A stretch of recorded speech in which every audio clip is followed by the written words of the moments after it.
The Hamish and Andy Show podcast. Powered by Amy. Lucky you're with Amy. Right. It's time to get down to business. With your help, Hamish and Andy are covering off on every topic in the world. And right now, there is no topic more important than internet. Before you do a skerrick of work today, make sure you know all there is to know about the internet. When we talk business, we talk the worldwide internet. I'm Peter Harvey. This is Hamish and Andy's Business Brunch, and business starts now. Good morning, everybody. Business Brunch has commenced, Ham, and the topic we are covering off is we do one topic a day until all the topics run out. Today's topic is, of course, the internet. Good to knock down a big one, Ando. Yeah. Good to knock down one of the fat cats. One of the biggest topics we've tackled on this show, apart from bananas, is the internet. It's everyone uses it. Everyone's heard of it. I'm looking at it right now, but that doesn't mean you can't. There's plenty of the internet to go around. The great thing, we've had a lot of people. We've had tons of correspondence coming in through hamishandandy.com/topics for the internet. And a lot of people have just felt compelled to tell us that they like it. Yeah. That they're a fan of it. They use it. It's good. It's made a lot of things possible for them, which I really appreciate, because there is nowhere to actually tell the internet anything. You just have to tell other people about the internet. You can't write to the internet and let it know, hey, buddy, you've always been there for me. There's no customer service department of the internet. There's no boss. We all appreciate there's no head it. offices. But we want it to know that we like it. So there is, we recognise that compulsion for all of us to tell each other, hey, internet, if you're listening, we really like you. You're good. Well, on this day, Ham, in March 1985, the first domain name was registered. Symbolics.com by the Symbolics Computer Company. By the end of that or naughty boobies. Yes, well, by the end of 1985, there were 5 websites that year. Now we have 240 million domain names, and you're not far off, Ham, what the most expensive one is. How much would you pay if you had a big checkbook for sex.com in today's day and age? It was sold I would pay in 2010. So I have to own the domain name. Yeah. That's a shame. People are going to be let down because I don't really have much time to put together a website. So it'd just be me it'd be my photo with a thumbs up and a lot of angry teenagers throwing pencils at their computer, frustrated with me. But for that, I would pay $100. Well, it's about 13 million shy of what it went for. 13 million bucks for just the domain name. But that's a bad investment. No one's going to go to sex.com because it's way too obvious if it comes up in your history, isn't it? Some people know how to delete history. Do you know? I know you've visited adult websites in your time, but I doubt you've been to sex.com. No, I haven't. It's just so obvious. And I doubt you have either. I mean, you make it sound like... Gotta go to a song. Same missionary. Just using the internet. This is research. Company lady Ham Carillion has emailed in. The only way you can get into the show is hamishandandy.com/topics. So, look, we're glad that the internet is a topic and exists. This is why we waited until the internet was around till we could do this show. Then we gave it a good 16, 17-year buffer. Then we commenced. Company lady Carillion, international biz, this is, from Nevada in the US. She writes in, and she said she was around when they first had to use the internet, and she was first getting taught it. She joins us now on the phone. Carillion, welcome, and thanks for doing international business with us. Well, thank you. Glad to be here. Talk us through... Carillion, this is amazing. Probably the thing that grabs me about your correspondence is the word use. You were being taught to use the internet. Did you have to use it? Was it a recreational pursuit? How did you first come across it? No, it was in my I'd say freshman, is that 9th year? Yep. High school class, and we had a computer class, and there was this brave new exciting world of the internet, and we were introduced to it through this program called Gopher that was text only. It was this little tiny box that would come in, and you could look things up on it. And so only text, no pictures whatsoever. How bad has Gopher got to feel? It was the first program. It literally got the jump on the internet. It could have been Google. It could have been one of the big players. And someone at Gopher probably said one day, I think we're doing enough. We don't need to keep advancing this. The part of your email, Carillion Rich, really got me giggling was you say that you had a Yellow Pages type book for the internet addresses. How did this work? Yes, it was this huge Yellow Pages book. Well, I say huge, not as big as even a city phone book. Yep. And we were taught how to look things up in it so that you could look up, say, restaurants, or something like that, and find the internet pages to go to. So you could be like, right, okay, I want to connect with Darren. I wonder if he's on, what do we got here? Fast food. Facebook. What's the email? What's the website for Facebook? I'll go to that. And you type that in. So whatever website so it's sort of like you could look up social networking these days and it might have Facebook under it, or you could look up technology and it might have apple.com under it. Is that the way the phone book worked? Yeah, that was it. It would have the www dot whatever off to the side. Did anyone think that this thing was going to take off? Because if I was in that class, I know I would have gone, this is so dumb, we're never going to use this. Well, frankly, I did think it would be just as easy to go to the library and get an encyclopedia out for most of this information.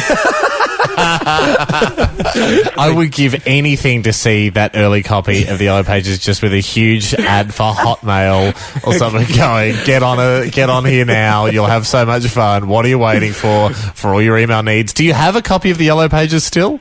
I don't. They only had one copy for the whole class. We all had to share it. Just like the real internet. Share it, guys. There's only one of the internet. We all have to share. Carillion, thank you very much for joining us. Oh, wow. We are thrilled that you stuck with the internet, so you can hear correspondence at hamishnetty.com/topic. I am too. Thank you very much. Yes. Today's topic is the internet. hamishnetty.com/topics is the only way to get into the show. There's more topics up there now, so head there. There's always upcoming topics. See whatever tickles your fancy and add. It can be the thinnest or the longest bow. As long as it relates vaguely to a topic, we're going to be happy to discuss it. Top 3 emails, Ham. Number 3. That's right, Ando. You never know. You might even make it to top 3, a coveted position, so it doesn't get you a mug or a pencil, but it gets you into the business brunch. And this is from company man Mark. Yep. On the topic of the internet, he's got a bit of a gripe. He says, surely you cannot talk about the internet without mentioning the terrible injustice that Australian actor Yahoo Serious was made to go through by the Yahoo search engine. It was his name first. Yahoo, you've ruined a great career. I hope you're happy, Yahoo. You're just a wannabe Google. So Mark is really throwing some stones here at Yahoo, which is sort of like a Speedy Pete's internet directory, but it's it's a wannabe Speedy Pete's. Yeah. I contest the theory that Yahoo Serious, the actor from movies such as Reckless Kelly and Young Einstein, had his career stall in Hollywood because of Yahoo, the search engine. What did Yahoo Serious change his name to? Mark? Is he sending that in? He sent it to Google Serious. And then Google came along and then he just went, I can't be dealing with this anymore. Bing. But I do appreciate Mark getting fired up on behalf of Mr. Serious's behalf. But I think we might have to look at the box office of his last film rather than the similarities of his name with the search. Number 2.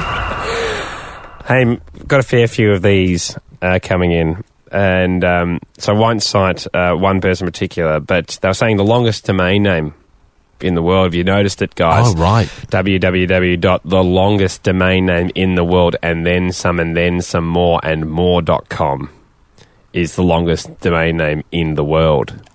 I feel like we could top that. Yeah, well, we already have, my friend.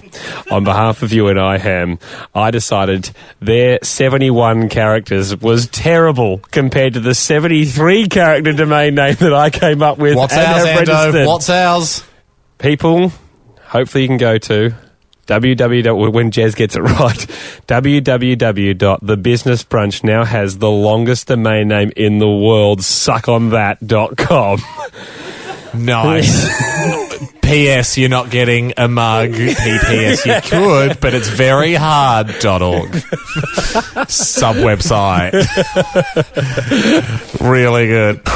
Number 1.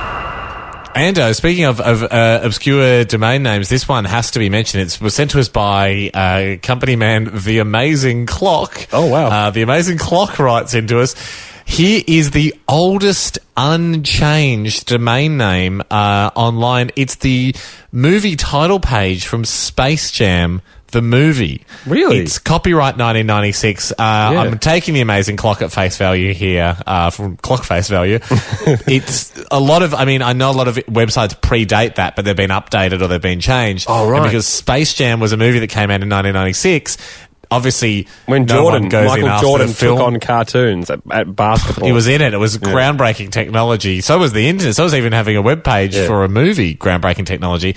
But, when that's released, like, no one in 2002 is going, I might just nip back into the movie page and update it to go, available now on VHS. No one ever went back and changed it, and there must be some sort of way to tell that this has not been tinkered with for the longest of times. It's a pretty dodgy website. What's its key attributes? It's just a black... You remember that screensaver that was just the space? Yeah. It's that...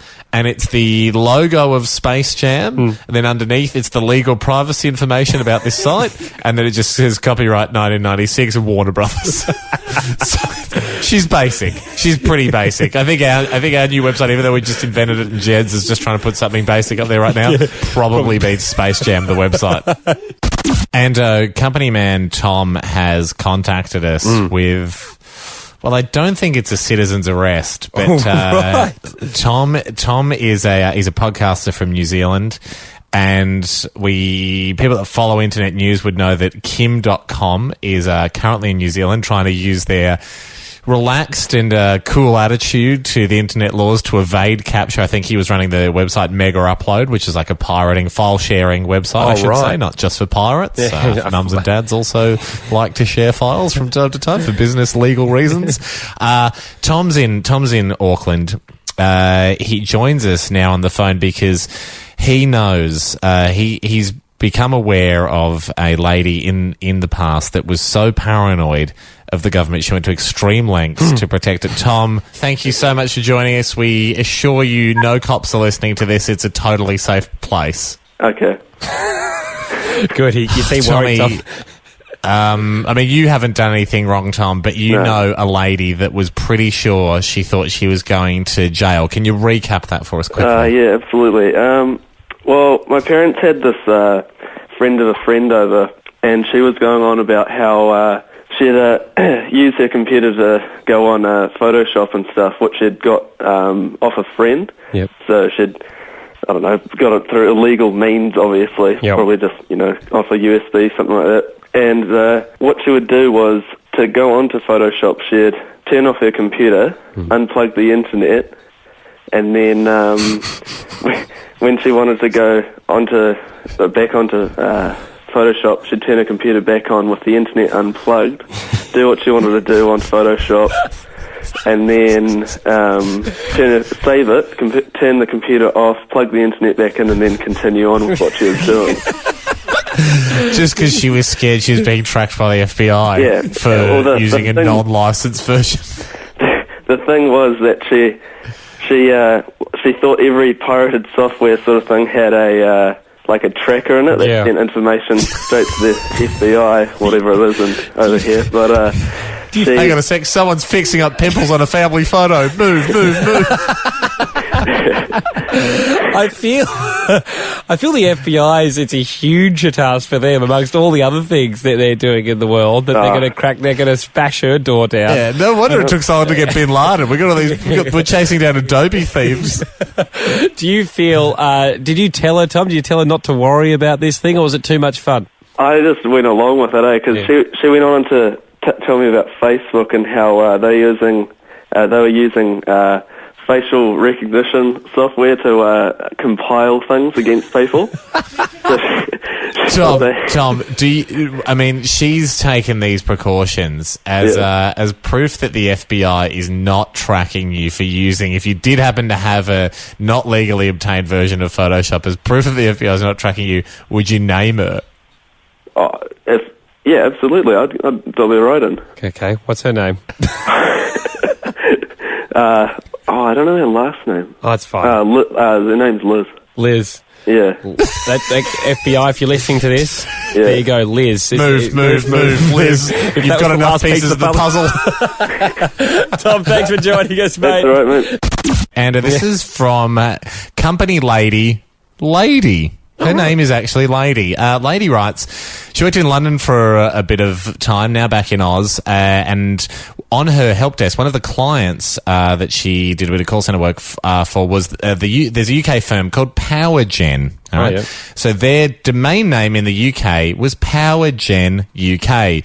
The Toronto office was PowerGen Canada. And the reason she's writing down what all the different regional offices were called is because the European office was based in Italy. And so the website was PowerGen Italia, which read Power Genitalia. No one picked up on this as they were registering the domain name, and it went through. It was registered as powergenitalia.com, and that's not what PowerGen, any of the PowerGens does. No. And unfortunately, it meant they fielded a lot of calls like this. Hello, PowerGen Italia. Oh, yeah, hi. I want to get, your most powerful model, if that's possible. Yep. Okay, I think you just have the wrong conception of what we do here. Yeah, right. Like, I want one so powerful that, like, it really causes some damage. Like, I want to get ferocious. Yeah, okay. You've called PowerGen? Yeah, I am super excited to get this. I can't wait. I didn't even know you guys existed, so I just have immediately called as soon as I found out. Sir, this is PowerGen Italia, the European branch of PowerGen. I'm just on the phone, honey. I'm going to be out in a second. Sir? Right, my wife's coming. I've got to place this order quick, okay? Just give me whatever the most powerful one you've got in stock is. I'll buy that right now. Sir, listen to me, okay? We are the yearly regional conference that discusses power generation, right? We have nothing to do with genitalia. I'm not even sure what product you thought you might be buying. Yeah, sorry. What? No, I know that you're that. Yeah. No, it's for a friend that I was looking at that. Well, I don't even know what product you might be buying for your friend then. It's weird. Yeah, I didn't even really... That is weird, isn't it? He was telling me to get it. I don't really even know him that well. He's more of an enemy, actually. I wouldn't be able to use a genitalia. My name's Susan, so I'm a bit of a woman, and I think I'm deaf as well, so I can't really... I'm going into a tunnel. So sorry. I was just kidding. Of course we can sell you powerful genitalia. Oh my god, really? No, you sicko. That's not even a thing. Yeah, I know. Damn. Bye. That's all we got time for on the Business Brunch today. Thank you very much for being with us. More topics up for next week's Business Brunch. Be sure to go to hamishandy.com /topics. That's where you can add. The only way into this show is through the website there. The podcast is also there. It's been a pleasure doing business with you this week. Agenda. That was the Hamish and Andy Show podcast, powered by Amy. Lucky you're with Amy.